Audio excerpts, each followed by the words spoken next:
Hello there everybody, my name is Max and welcome back to From the Depths. Today you join me from the decks of my Brawler class heavy cruiser. Possibly one of the worst heavy cruisers I've ever made, if I'm brutally honest with myself. However, I still think it's better than the previous heavy cruiser that we had, so let me talk you through what it is we've done and what it is that I don't like. So I think this heavy cruiser, it suffers from something which happens with a lot of my ships, which is this is actually supposed to be, at the very beginning, a destroyer.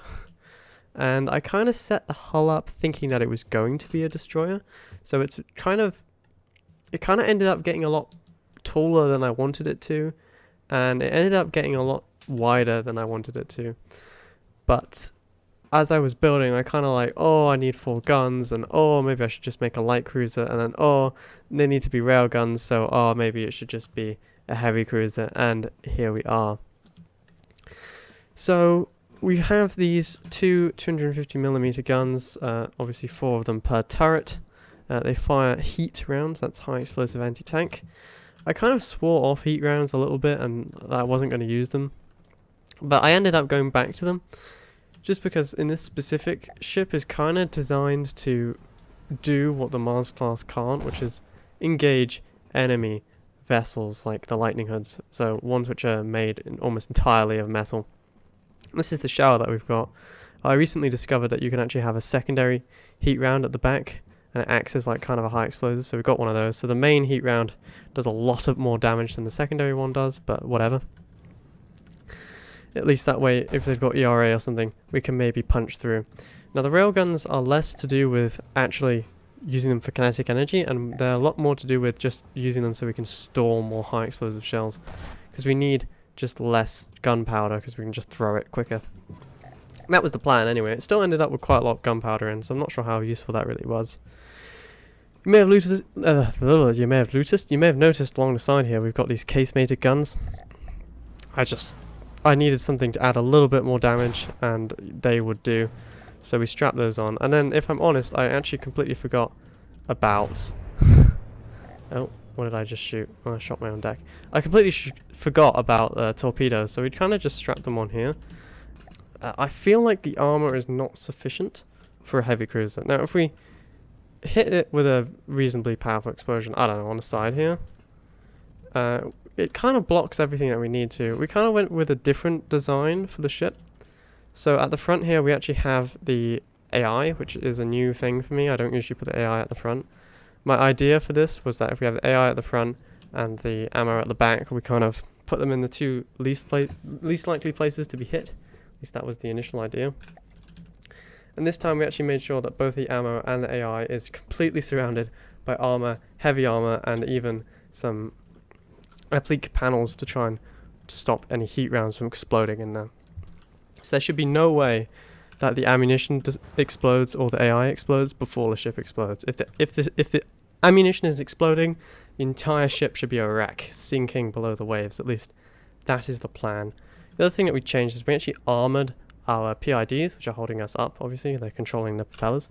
Because this is the first ship I've ever made which is actually not capable of floating without the PIDs. If the PID goes, this thing will slip under the waves because it has a lot of armor. Or at least a lot of armor on the sides here. If we put one here, it shouldn't go through. In fact, yeah, there you go. I kind of see the armor. Using some lightweight alloy for the inside this time. The turning circle for this ship is not very good at the moment. I've got one propeller at the back here and one propeller at the front, as well as some rudders just strapped onto the back for some extra turning rate. I'll probably have to add another propeller somewhere around here just to add a little bit more turning rate. But I was trying to address in the last ship that the turning rate wasn't very good. The turrets were bigger than I wanted them to be, but I think I made them much flatter, much more like real turrets this time round.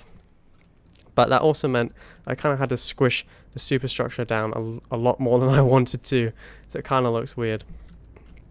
For the first time, the smoke funnels are not actually the exhaust for the ship. The exhaust is underneath the ship. I said I would work on that, and I did. This is where the exhaust leaves. We'll see how accurate that is. We actually have passive sonar now to engage torpedoes, because on the last ship we didn't, the Assassin class. Well, The Saturn class didn't have it the last time you guys saw it, but it does have it now. So yeah, so this is the new heavy cruiser. It's sort of not capable of taking on a crossbones. Now, having the main guns filled with heat does present the problem of course, they are extremely vulnerable to exploding. Okay, so we did take a hit. Ooh. Well, we took a huge hit. No, we survived. Once again, we did actually lose the the defensive cannons from the first shot, but it didn't detonate anything super important, so maybe this is worth it. We are currently broadsiding a crossbones with 250mm guns, so it's never really going to go well for us. The only good thing about the heat shells is that it doesn't really matter how hard they hit, because they always do essentially the same amount of damage.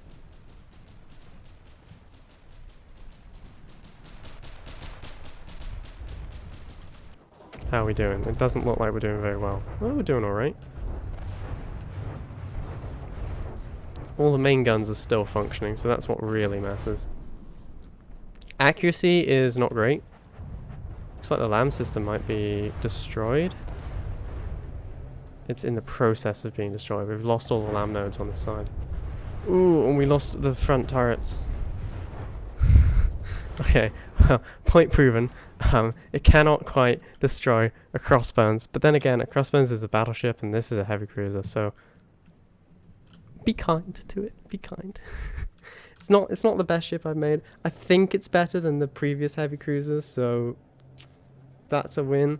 I might try and improve it. I'll probably end up strapping shields to it. It's not going to make it that much better. What it will do is give us a 20% chance of, you know, not dying every time we get hit by something.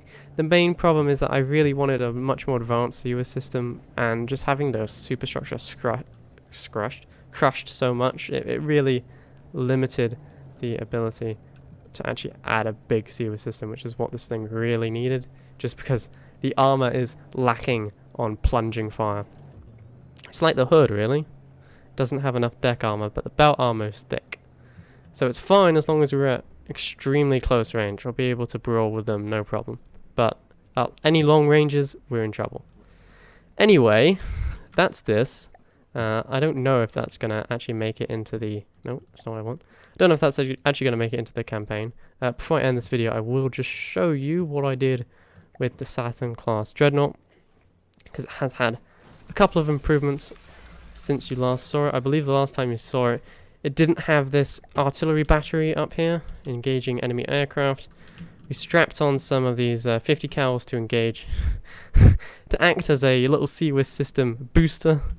They'll shoot at enemy cram cannons and enemy ships that are engaging. And we added some shields to the front here in the hope of, again, increasing the survivability of this Dreadnought. On the bottom here, I added this passive sonar, which is extremely useful because we can now engage enemy torpedoes. So for once, if I disable the movement here, it was very annoying because my friend and I built a simple submarine. I called it Bad Sub, and it was literally the worst submarine known to man. I mean, that's what it looks like, but it does have some huge missiles, and just simply having the huge missiles was enough to destroy this ship. However, now that this ship will engage the enemy torpedoes, although I will admit there are a lot of torpedoes, it's not so big of a problem. And indeed, we have actually destroyed the submarine. Got some huge missiles though, that's what we're currently shooting at. It's taking a lot of damage, and it did manage to land a hit on us. But, like I say, we've improved it. I also strengthened the belt armor in order to protect against huge torpedoes landing against us. So while previously that would have definitely smashed through the entire ship, now it breaks relatively harmlessly against our quite thick belt armor, especially on the side of the ship there. I figure most torpedoes will target the middle of the ship, so this is the thickest point in the ship, and it's pretty thick. It's going to take you a while to get through to anything which is super important. If you're looking at the inside of the armor now, we've got 1, 2, 3, 4 layers of metal, and then a layer of applique, and then 1, 2 layers of metal again. I might even put another layer of metal here. So essentially, the belt armor should be, in theory, relatively invulnerable to enemy fire, so we should not be losing our engines, at least not through this way. It would be much more likely that we get our engines shot out by going down, like that, because we, yeah. Well, actually, yeah, the engines in this thing are pretty well armored. I'm pretty happy with the Saturn class. I am. The Brawler class, not so much. I feel like I went back to the same sort of, like, it's too... Oh. I spawned it in as an enemy. Well, that's going to go well for it. Yeah, well, that's how quickly the Saturn class can disintegrate the Brawler class. Yeah. One of these is clearly better than the other. But yeah, I'm super happy with the Saturn class. I also strengthened the bow armor by just adding this like little lip. Doesn't really do anything like significant, but I think it looks cool, and that's what really matters. So yeah, all in all, Saturn class great, Brawler class maybe not so good, but I think make some progress on the turret caps, and that was why I decided to build another ship anyway. So thank you all very much for watching. I'm still waiting to see if my friend and I are going to start a campaign, or if I should just jump into another campaign on my own. We'll see how that goes, but whatever happens, I will see you there. Thanks very much for watching, and I'll catch you in the next one. Bye for now.